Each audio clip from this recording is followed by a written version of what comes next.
क्योंकि हमें लड़ना है। सुनिए। मेरे प्यारे देशवासियों, नमस्कार। कोरोना के खिलाफ देश आज फिर एक बहुत बड़ी लड़ाई लड़ रहा है। कुछ सप्ताह पहले तक स्थितियां संभली हुई थी और फिर ये कोरोना की दूसरी वेव तूफान बनकर आ गई। जो पीड़ा आपने सही है, जो पीड़ा आप सह रहे हैं, उसका मुझे पूरा एहसास है। जिन लोगों ने बीते दिनों में अपनों को खोया है, मैं सभी देशवासियों की तरफ से उनके प्रति संवेदनाएं व्यक्त करता हूं। परिवार के एक सदस्य के रूप में मैं आपके दुख में शामिल हूं। चुनौती बड़ी है, लेकिन हमें मिलकर अपने संकल्प, अपने हौसले और तैयारी के साथ इसको पार करना है। साथियों, अपनी बात को विस्तार देने से पहले मैं देश के सभी डॉक्टरों, मेडिकल स्टाफ, पैरामेडिकल स्टाफ, हमारे सभी सफाई कर्मचारी भाई बहन, हमारे एम्बुलेंस के ड्राइवर्स, हमारे सुरक्षा बल, पुलिसकर्मी, सभी की सराहना करूंगा। आपने कोरोना की पहली वेव में भी अपना जीवन दांव पर लगाकर लोगों को बचाया था।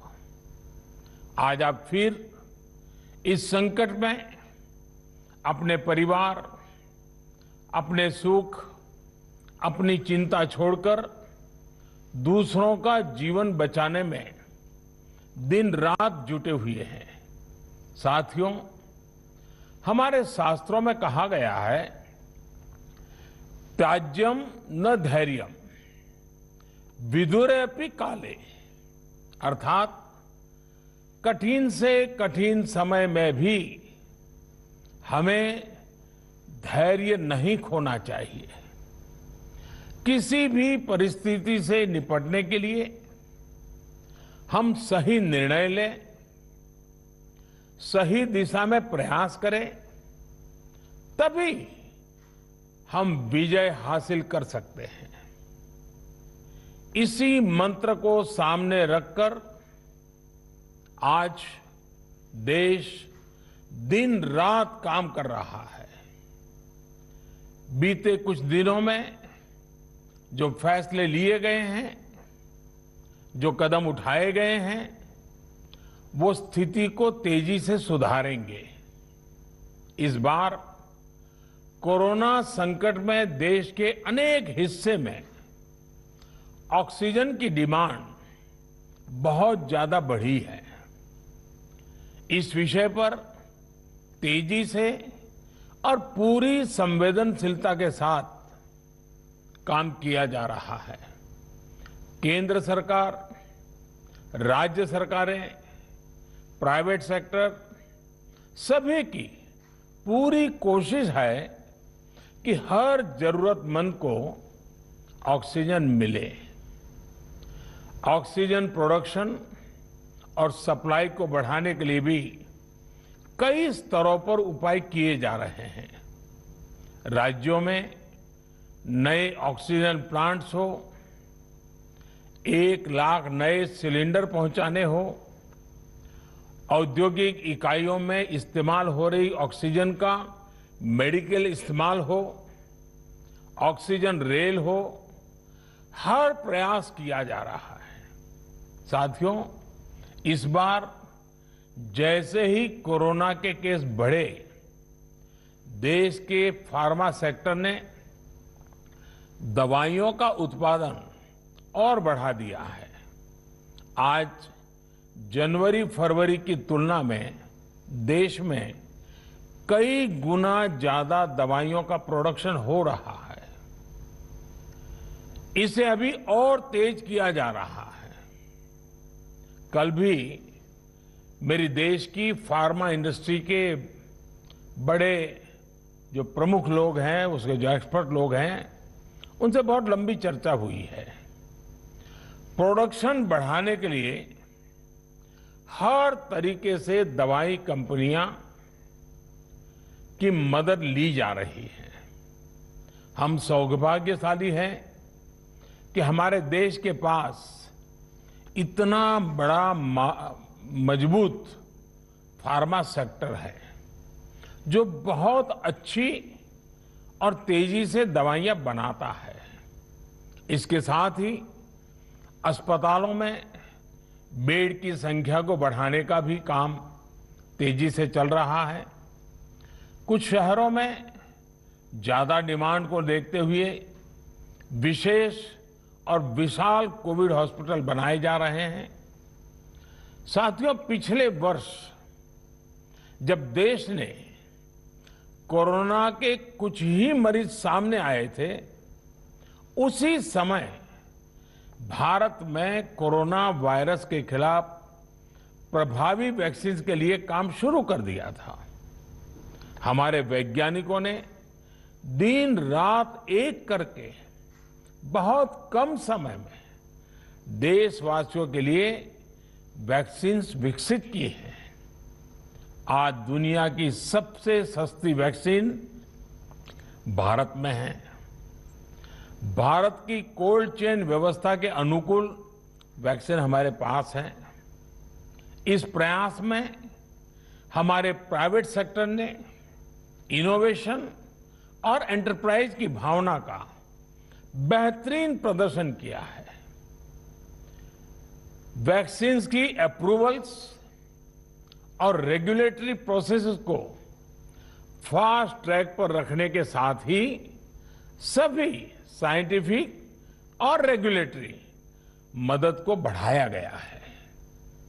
यह एक टीम एफर्ट है जिसके कारण हमारा Bharat 2 made in India vaccine के साथ दुनिया का सबसे बड़ा टीकाकरण अभियान शुरू कर पाया। टीकाकरण के पहले चरण से ही गति के साथ ही इस बात पर जोर दिया गया कि ज्यादा से ज्यादा क्षेत्रों तक, जरूरतमंद लोगों तक वैक्सीन पहुंचे। दुनिया में सबसे तेजी से भारत में पहले 10 करोड़, फिर 11 करोड़ और अब 12 करोड़ वैक्सीन डोज दिए गए हैं।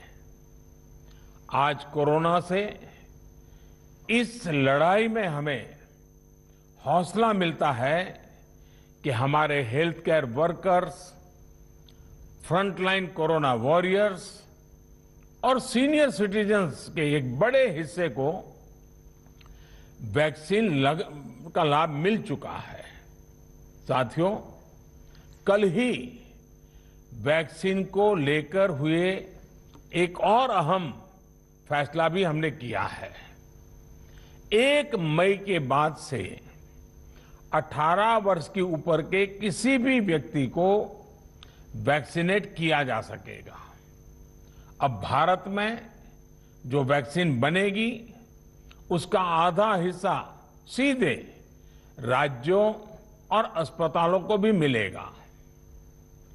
इस बीच गरीबों, बुजुर्गों, निम्न मध्यम वर्ग के लोग 45 वर्ष की आयु के ऊपर के व्यक्तियों के लिए केंद्र सरकार का जो वैक्सीन कार्यक्रम चल रहा है वो भी उतनी ही तेजी से जारी रहेगा।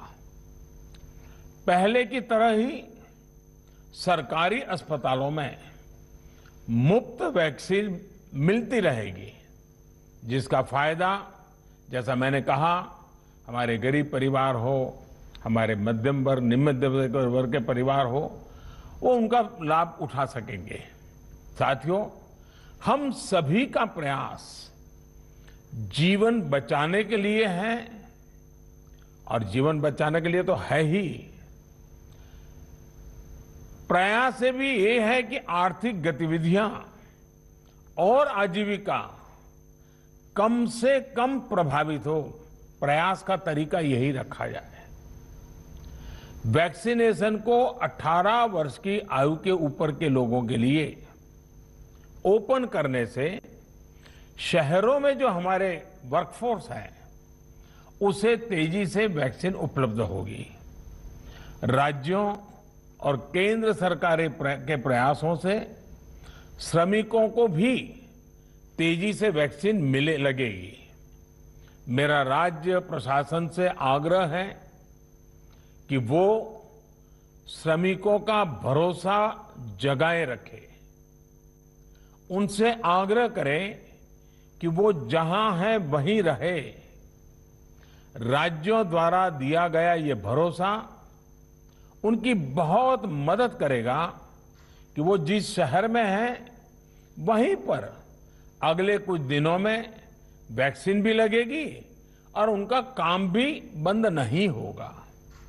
साथियों, पिछली बार जो परिस्थितियां थी वो अभी से काफी भिन्न थी। तब हमारे पास इस वैश्विक महामारी से लड़ने के लिए कोरोना स्पेसिफिक मेडिकल इंफ्रास्ट्रक्चर नहीं था। आप याद करिए देश की क्या स्थिति थी। कोरोना टेस्टिंग के लिए पर्याप्त लैब नहीं, पीपीई का कोई प्रोडक्शन नहीं, हमारे पास इस बीमारी के ट्रीटमेंट के लिए कोई खास जानकारी भी नहीं। लेकिन बहुत ही कम समय में हमने इन चीजों में सुधार किया।